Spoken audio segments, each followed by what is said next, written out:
wala nang kwenta itong buhay ko. Iaalay ko ito sa bansang Pilipinas. Ako ang mamumuno! Ako ang mamumuno! Ako ang mamumuno! Ako ang mamumuno! Tatayo ako! At ako ang mamumuno sa bansa ito! Nagtatago ako sa sariling bansa.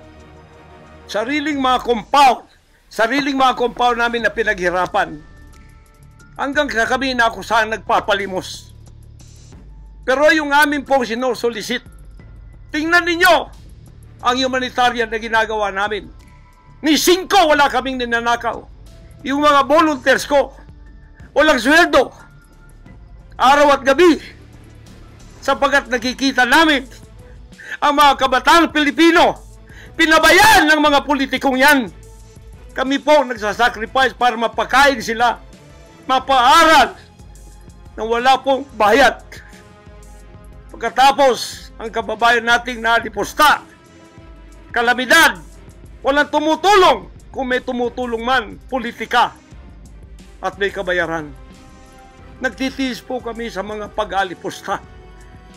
Sa paninira, inaangkin namin yung kasi malaki ang ganti namin sa langit.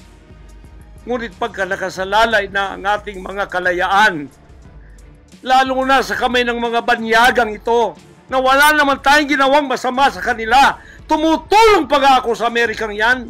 Nagdodonate ako doon sa malalayong lugar tulad ng Apalachian na hindi nakapag-aral ang mga bata.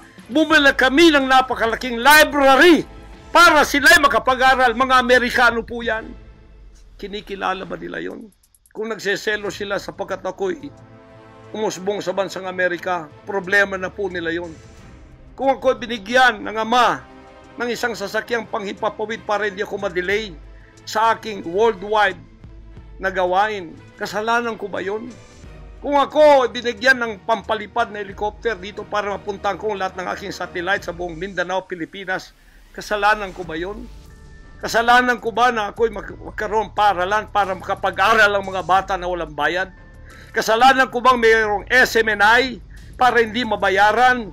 At pagkatapos itong salot na CPP-NPA na marami pinatay ng mga members ko, ministro, at iba pang mga inosenteng Pilipino for 54 years ay magsasalita ng katotohanan na hindi natatakot. Ngayon kami ang tinatakot ninyo, nililigwak ninyo. Anong klase kayo? Kung hindi kayo tatayo ngayon, mga kababayan ko, sapagkat ako'y living dead na, wala nang kwenta itong buhay ko, iaalay ko ito sa bansang Pilipinas. Ako ang mamumuno upang tayo ay magkaroon ng kalayaang muli. Unang-una sa akin, sa aking kababayan, sa Kingdom Nation, sa aking mga leaders na papatayin din, at sa lahat ng Pilipino nagmamahal ng kalayaan. Tatayo ako! At ako ang mamumuno sa bansa ito para sa katwiran at takot sa Diyos, para ibalik ang ating kalayaan at ang ating kaligtasan mula sa kamay ng mga banyaga na pinakabatyan ni Rizal, nila Bonifacio. Gayon ang panahon ng pagtayo. Ayaw ko pong gawin ito. Hindi ako politiko. Ang misyon ko ay isang pastor, isang alagad ng Diyos. Appointed son, magligtas ng kaluluwa. Ngunit hindi nyo kinilala yon. At ngayon sinisikil ninyo ang aming kalayaan na ma-enjoy namin ang labor namin for 38 years. Blood, sweat, and tears. Ang gabi ginagawa naming araw. Hindi kami nagmolestiya ng ibang tao. Lumago ang bansang Kariyan. Ngayon, you are envying and jealousy. Gusto niyo kaming i-put down. Mapipilitan akong pupunta at mamumuno sa bansang ito para sa katwiran. Sasabihin ko sa inyo, pag ito'y kalooban ng Diyos, gagawin ko. Ngayon din, sapagkat ang buhay ko ay wala ng kwenta. Papatayin din naman nila ako. Ngayon tatayo na ako para sa kalayaan nating lahat. Mahal kong mga kababayan, ito po ang mahalagang mensahe ko sa inyo sa mga sandaling ito. Hindi ko po uurungan ang sinumang gumagapi sa bansa ko at sa aking kalayaan na ako mismo nagtatago sa aking sariling bansa within 74 years. Hindi po nangyari to ngayon lang. Pangulong Bongbong Marcos, akala ko matuwid ka na tao. Ikaw, First Lady, akala ko matuwid kang tao. Pagkatapos, kami pa ngayon ang inaapi-api sa aming paglilingkod.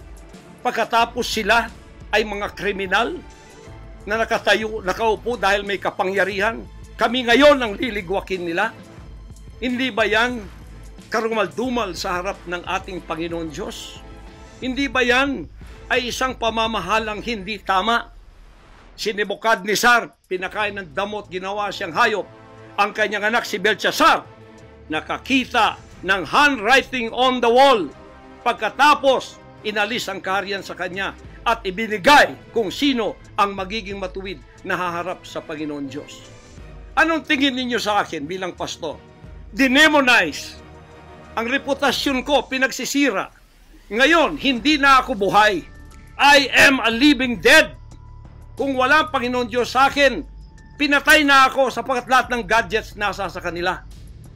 Lahat ng gadgets ng Amerikanong yan nasa sa kanila. CIA, FBI, at sino pa ang kanilang mga galamay dito na pinagbibili na nila. Ako, hindi ako drug lord. Ni minsan hindi ako nakatikim ng droga. Mulang-mula pa, inialay na ako ng aking ama na maging isang ministro ng banal na kasulatan. Hanggang ako'y lumaki, hanggang ako'y naging 74 years old, hindi ko po na-enjoy ang aking kabataan sapagkat hindi ako nagliwaliw. Ako po'y nangaral. 50 years na akong nangangaral. 38 years in the kingdom ministry. Ni isang sigarilyo hindi tumama sa bibig ko. Ni maliit na bisyo hindi ko pinasok. Ako po ay hindi nag-asawa. Ngayon inaakusahan ako ng napakaraming babae. Ito po ang kasalanan ko. Pinayaman ako ng Panginoon Diyos, akala nila sa akin. Single ako, kaya pinag-aagawan ako. Pagkatapos na ako ay maghihindi, mapapahiya, ibabaliktad nila sa akin. Yan ang tinatawag kong Potiphar's wife syndrome. Hindi po ako nagsasalita ng ganito kasi mapahiya ang mga babaeng yan. Nag-aagawan sila. Mahirap man sabihin. Pinag-aagawan nila ako dahil nananawagan sa mga magulang, mayaman na tayo pag nangyari ito. Sabi ko, hindi mangyayari yan kasi dedicated ako eh. Napahiya, ngayon binayaran at ngayon binabaligtad ang lahat ng istorya. Mahirap pong sabihin ko ito kasi masisira ang kanilang pagkababae. Napilitan lamang ako sapagkat ang buhay ko po'y nanganganib. Anytime pwede na akong kidnapin kung nakita ang aking lair, ang aking hideout. Anytime pwede na akong ligwakin. Ang aking mga BOA leaders, hindi na po natutulog sa compound. Kung saan-saan na lang po mga membro kami natutulog.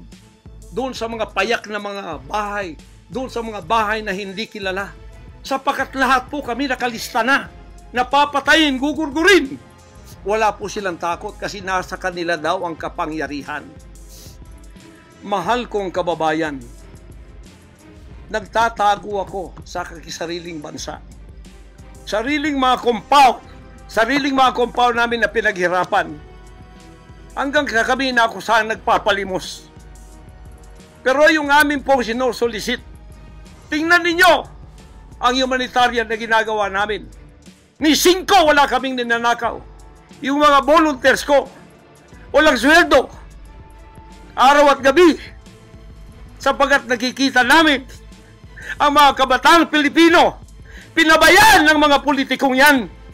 Kami po nagsasacrifice para mapakain sila, mapaaral na wala pong bayad.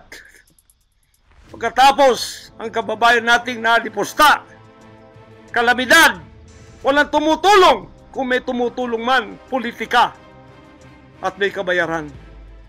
Nagtitiis po kami sa mga pag-alipusta.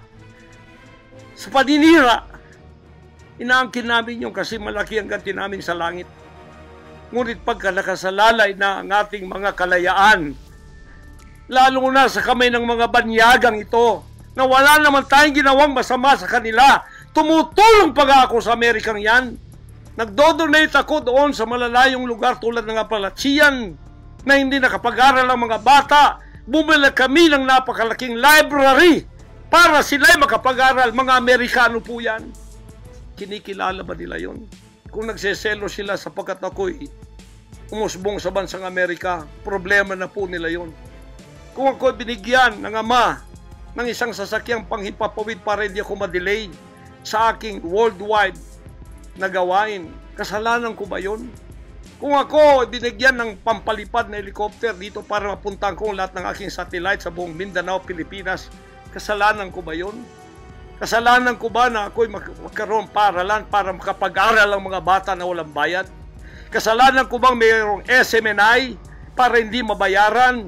At pagkatapos itong salot na CPP-NPA na marami pinatay ng mga members ko, ministro, at iba pang mga inosenteng Pilipino for 54 years ay magsasalita ng katotohanan na hindi natatakot. Ngayon kami ang tinatakot ninyo, nililigwak ninyo. Anong klase kayo? Kung hindi kayo tatayo ngayon, mga kababayan ko, sapagkat ako'y living dead na, wala nang kwenta itong buhay ko, iaalay ko ito sa bansang Pilipinas. Ako ang mamumuno upang tayo'y magkaroon ng kalayaang muli. Unang-una sa akin, sa aking kababayan, sa Kingdom Nation, sa aking mga leaders na papatayin din, at sa lahat ng Pilipino nagmamahal ng kalayaan. Tatayo ako!